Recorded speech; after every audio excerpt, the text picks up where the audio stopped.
पाकिस्तान ने south Africa को clean sweep कर दिया है 3-0 से। ओडीआई सीरीज जो है वो जीत लिए। इस जीत की सेलिब्रेशन तो बनती है, क्योंकि जिस तरीके से हमारा डाउनफॉल चल रहा था लगातार पिछले कुछ अरसे के अंदर, फिर हमने जो कमबैक किया वो बड़ा ही कमाल का किया, और आज हमने श्रीलंका को क्लीन स्वीप कर दिए 3-0 से। और हमारी जो टीम है ओडीए के अंदर एज अ फेवरेट है, लेकिन अगर आप इसी टीम को इवेंट्स के अंदर लेकर जाते हैं तो इवेंट्स के अंदर ये पहले राउंड से ही बाहर हो जाती है। अगर आप सीरीज के अंदर इसी टीम को देखें तो बहुत ज़बरदस्त परफॉर्मेंस देती हुई नजर आती है, लेकिन जब कोई बड़ा इवेंट आता है तो पता नहीं क्या हो जाता है। हालांकि हमारे लड़कों का फेवरेट फॉर्मेट ओडीआई है, 50 आवर्स हमारे लड़कों का फेवरेट फॉर्मेट है। और मोहम्मद रिजवान ने जो दोनों मैचेस के अंदर इनिंग खेली है 50+, और आज जो इनिंग खेली है 61 रन की नॉट आउट इनिंग, ये मैं समझता हूँ कि मोहम्मद रिजवान ने उन लोगों को बताया जिन लोगों ने मोहम्मद रिजवान को ओडीआई की कैप्टनसी से हटाया था, उन लोगों के दिमाग में डाला है कि यार मैं लगातार ओडीआई के अंदर परफॉर्मेंस देता हुआ आ रहा था और अब भी दे रहा हूँ। जब आपने मुझे ओडीआई की कैप्टनसी से हटा दिए, मैं अब भी परफॉर्मेंस दे रहा हूँ। 3-0 के अंदर अगर किसी का आम रोल है, इस सीरीज के अंदर किसी का आम रोल है, कोई परफॉर्मर है, तो वो मोहम्मद रिजवान है। मैं हकीकत बात करूंगा, दोनों वनडे मैचेस के अंदर ही, पिछला वनडे मैच और ये वाला वनडे मैच अगर आप देखो तो दोनों के अंदर मोहम्मद रिजवान ने 50+ रन इनिंग के लिए, और ये 50+ रन इनिंग मोहम्मद रिजवान की बहुत मायने रखती है दोनों ओडीआई मैचेस के अंदर। मैच विनिंग 50+ रन की इनिंग खेल कर जा रहा है लड़का। आप यहां से देख लें, मोहम्मद रिजवान कहीं ना कहीं पर ओडीआई फॉर्मेट, ओडीआई टीम में हमारा एक अहम प्लेयर है। और ओडीआई फॉर्मेट का मैं समझता हूं कि पाकिस्तान की इस वक्त जो मौजूदा ओडीआई टीम है उसमें अगर कोई प्लेयर परफॉर्मेंस देता है तो वो है मोहम्मद रिजवान, और पिछले कुछ अरसे से ही मोहम्मद रिजवान परफॉर्मेंस दे रहा है। ये आज या कल की बात नहीं है, रिजवान लगातार ओडीआई के अंदर परफॉर्मेंस देता हुआ आ रहा है, लेकिन फिर भी इसको कैप्टनसी से हटाया, जो कि शायद एक गलत डिसीजन था। लेकिन by the way Mohammad Rizwan ने उस चीज़ को माइंड पर नहीं लिया। मोहम्मद रिजवान ने अपनी क्रिकेट खेली और उसका रिजल्ट आपने देखा दोनों ओडीआई मैचेस के अंदर, और आज मैच विनिंग 61 रन की बारी खेल कर गया मोहम्मद रिजवान। और जिस तरीके से हमारा कुछ अरसा पहले डाउनफॉल चल रहा था, उसको देखते हुए हमें ये सीरीज सेलिब्रेट करनी चाहिए।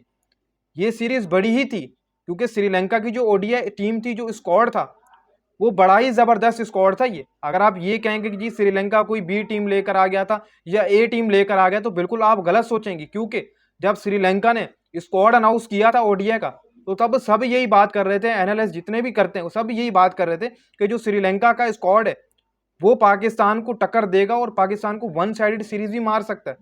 लेकिन पाकिस्तान ने मुकाबला किया श्रीलंका का, और पाकिस्तान ने 3-0 से श्रीलंका को क्लीन स्वीप कर दिया होम ग्राउंड के ऊपर।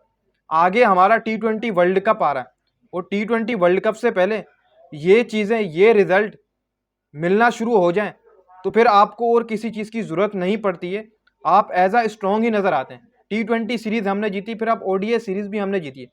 ओडीआई के अंदर हमने ऑस्ट्रेलिया को भी क्लीन स्वीप किया उनके होम ग्राउंड में जाकर। ओडीआई फॉर्मेट हमारे लड़कों का फेवरेट फॉर्मेट है, लेकिन अगर आप इवेंट्स के अंदर देखें तो हमारी इवेंट्स के अंदर हम पहले राउंड से बाहर हो जाते हैं ओडीआई का जब भी इवेंट आए।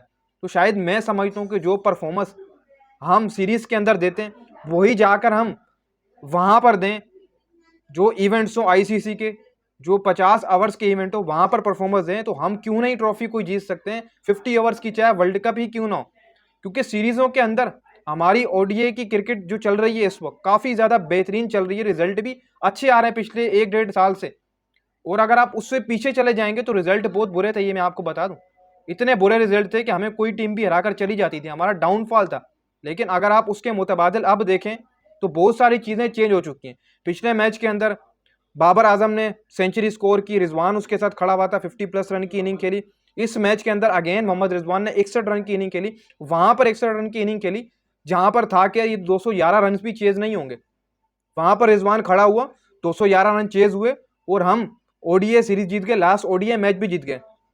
अब मुझे शायद यहां से लगता है कि यार कहीं ना कहीं पर Rizwan as a team ODI के अंदर एक आम प्लेयर है, हमारा आम प्लेयर, जिसको कहा जाता है कि यार अगर मैच फंसा हुआ है तो रिजवान आएगा, मैच को निकाल देगा। जिस तरीके से वो ओडीआई क्रिकेट, जिस स्टाइल से वो खेलता है, उसके ऊपर ओडीआई क्रिकेट बहुत ज़बरदस्त सूट करती है, और वो उस तरीके से ही ओडीआई क्रिकेट खेलकर हमें मैचेस भी जितवाता है। एज अ कैप्टन भी मोहम्मद रिजवान बेस्ट था ओडीआई के अंदर, लेकिन पता नहीं क्यों रिजवान को ओडीआई की कैप्टनसी से हटाया गया। ये तो वही लोग बताएंगे जिन्होंने रिजवान को हटाया था, लेकिन मेरा यही मानना था शुरू से ही कि रिजवान ही ओडीआई के कैप्टन भी बरकरार रहे, क्योंकि रिजवान ओडीआई के अंदर परफॉर्मेंस देता ही देता है, भले आप कुछ भी कहें, और आई भी है भाई। आप देख लें पिछले एक कुछ अरसे के अंदर रिजवान ने ओडीआई के अंदर लगातार परफॉर्मेंस दी है। सलमान अली आगा भी शामिल है, बाबर आजम ने तो अभी दिए। बाकी इस सीरीज के अंदर दूसरा जो नाम था अहम रोल का वो था फकर जमान का। पिछले मैच के अंदर 70+ इनिंग खेली, फिर आज 55 रन की इनिंग खेल कर गया। फकर जमान का भी इस सीरीज के अंदर अहम रोल था। मतलब ये है कि हमारे ऊपर से भी फकर जमान परफॉर्मर कर रहा है और हमारे नीचे से रिजवान बाबर भी अच्छी फॉर्म में। फिर इसी के साथ साथ हुसैन तलत भी आज 42 रन की इनिंग खेल कर गया। तो भाई पाकिस्तान ने क्लीन स्वीप कर दी है साउथ अफ्रीका को और श्रीलंका को, सॉरी, और हमने ये ओडीआई सीरीज जीत ली है और इसकी सेलिब्रेशन हमें करनी चाहिए, क्योंकि जैसा हमारा डाउनफॉल था पिछले कुछ एक अरसे के अंदर, उससे हम निकल चुके हैं, अब हम आगे आ चुके हैं। जीत की परसेंटेज हमारी बहुत ज़्यादा बढ़ चुकी है। जिस तरीके से हमारे लड़के परफॉर्मेंस दे रहे हैं, चाहे ओडीआई हो चाहे T20 क्रिकेट हो,